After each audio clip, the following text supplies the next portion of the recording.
Let's start off with, of course, okay, we've mentioned the part of family, but what's the other purpose of you visiting Namibia apart from the private aspect of it? One of my passions is training the next generation of journalists, and I'm hoping to be able to go out to Swakop and do some training at the SABA conference, which is coming up next week, and you guys are talking about a lot on the air. Yeah. So that's one of my main goals, is to come and do that. I did that actually 7 years ago when the SABA conference was here in Windhoek, and we had a bunch of students that we did some general training, and then they actually covered the conference and had to write stories on deadline. You know, something that as a journalist you have to be able to do, but in university they don't have a chance to do that. Yeah. So we gave them the hands-on experience that they really appreciated.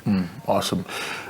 We know the elections in the United States are coming up, and of course everything that happens in the States, you know, determines a lot of things that happen around the world. Correct. Because of its influence, of course. But talk to us about the situation on the ground here, and just share your experience with us in terms of what the general feeling is in the run-up to the elections. Well, there's a sense of anticipation, there's a sense of exhaustion, and there's a sense of hope that it will finally be over. I mean, our elections there's no election season. You know, in some cases, the former president, when he lost in 2020, he began running for 2024. Yeah. So he's been out on the campaign trail for 4 years, and people are just kind of tired. You know, we don't know what's going to happen with this election. You know, he keeps saying that he's leading in the polls, but his opponent, Kamala Harris, the current vice president, has a lot of support around the country. And so there's a lot of people that are hoping that she will win. It would be historic. It would be the first woman to be president in the United States.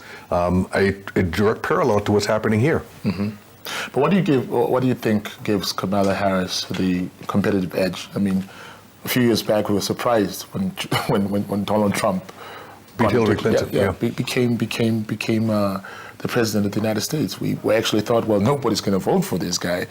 At least some people thought so, and boom, there he was in State House. What assurance do Americans have that this might not be a repeat of what we saw a few years back? There's no insurance. I mean, we don't know what's going to happen. You know, we have a two-part election in the United States. There's the popular vote, which, you know, Harris is more than likely to win, but it's how many states you win. So there are more states that support Donald Trump than there are that support Kamala Harris. The thing is, they call them the battleground states, places like Pennsylvania and Michigan and Wisconsin. If she were to win 2 or 3 of those states, she has a really good chance of getting the votes needed in the Electoral College. If he wins them, it's over. He will win the election again. Let's talk a little bit about misinformation and disinformation in this current times. And obviously you can't talk about that without talking about the rise of artificial intelligence. I mean, technology has improved so much that they can put you on TV and believe it's yourself. Right. As journalists, as media practitioners, what should we guide against, you know, amidst all this chaos, and to ensure that we do get an accurate message out there to the audience, and to make sure that the stories are indeed balanced and objective? One of the things that is very important, and I talk about this a lot when I talk to college journalism students, is that when you see something on air or, you know, on Twitter or on Instagram, and it makes you mad, or it makes you sad, or it makes you feel bad, you know, don't just share it. Make sure it's accurate. And the thing about AI is that you can have somebody, they can have you or me out here saying something that's very controversial, you know, and it's actually not us. It's somebody that basically cloned our voice and our likeness. So that's very, very dangerous. But I think AI can be used for good. We are trying to guard against AI being used for bad. There have already been a couple of cases that we've have, for instance, Taylor Swift, the very popular singer. There was a post that she was endorsing Donald Trump. She did not endorse Donald Trump, and she was very unhappy about that. And she came out actually after the debate and endorsed Kamala Harris. So when you see something that makes you question, is that really real? You know, go and find 3 other sources that are reporting the same thing. That way you know it's accurate. But if it's just one source, I'd say be very careful about it. Yeah. So there's always this temptation to break news and you want to break it fast, you want to break it first. Of course, with the rise of AI and misinformation, disinformation, we're seeing that, the younger journalists are making use of this. What do you make of, younger journalists, media practitioners embracing artificial intelligence and incorporating it in their work, and as far as journalistic ethics are concerned? Is it something that you agree with, or is it something that you feel that needs to be guarded against to a certain degree? Well, I think no matter whether you're a young journalist or an old journalist, you have your credibility. And if your credibility is shattered, you're done as a journalist. That's all we really have is our credibility. If I go on and say something that I know to be wrong, that's not credible, and it's going to be very hard for me to ever overcome that. You want to use AI in your reporting, sometimes it's very helpful. In fact, I do it all the time.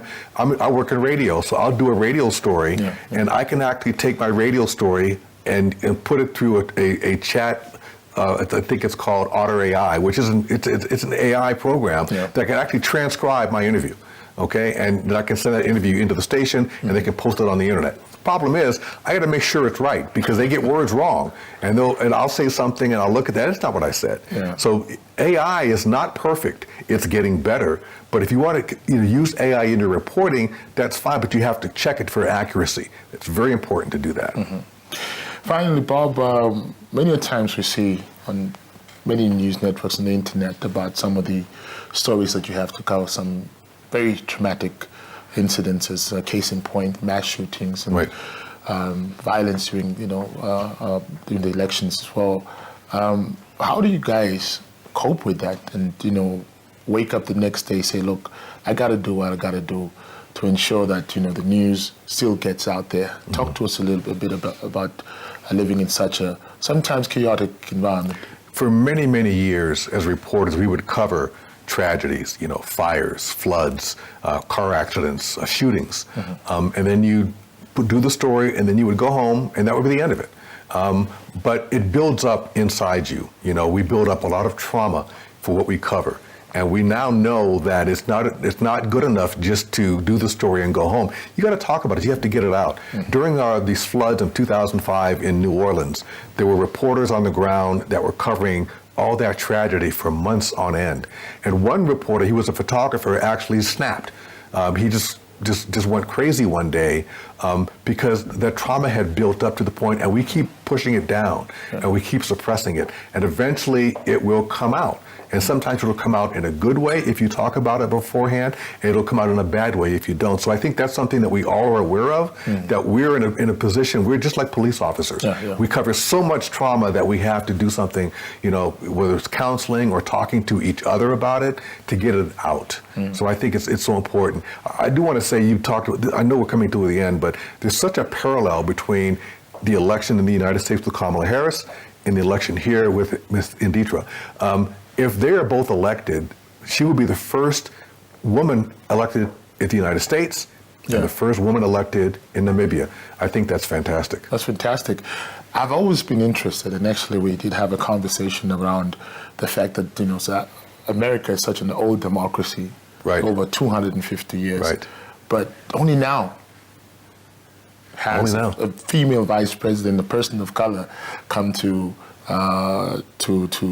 State House, or has an opportunity now to be the president of one of the oldest democracy in the world. But in Africa, we've seen an entirely different story. We've had in Liberia, we had a female president. Malawi also had a female president. Namibia is also poised to also have a female president. What is it? Where do you draw the parallels in terms of, like, as young as we are, we still see the importance of seeing a woman in the highest office in power? And is it perhaps that America is still very much, holding on to its roots, despite the fact that they go out in the world and say, well, empower women, but only 200 years later? Exactly. Well, I think you're right, because in the United States, it's been a patriarchal society for many, many, many, many years. And a lot of people don't want to let go of that. I mean, when in 2008, Hillary Clinton, the most qualified person, didn't win because some people are saying, well, I don't know if I want a woman to be president. We were talking last night to students at NUST about the fact that Ms. Nditra is poised to become president, but the women worry that people are going to be patriarchal and say, I don't want a woman to be president. Mm-hmm. And I said, well, how many women are in Namibia? There are more women than men. I said, well, your solution is obvious. Vote. You can vote her in. Absolutely. And I think, in Africa, so many countries were under colonialism for so long, and they actually got their freedom at a time when the world was changing. We were changing for the better. So I'm actually, it's 34 years of independence here in Namibia, and you're poised to have a female president, where in the United States it's 250, and we might get one. Yeah. We just never know because of the way that the elections are run. Yeah. But I think it's important that we embrace change. We're in the 21st century. Absolutely. We can't use 20th century ideas anymore. Mm-hmm.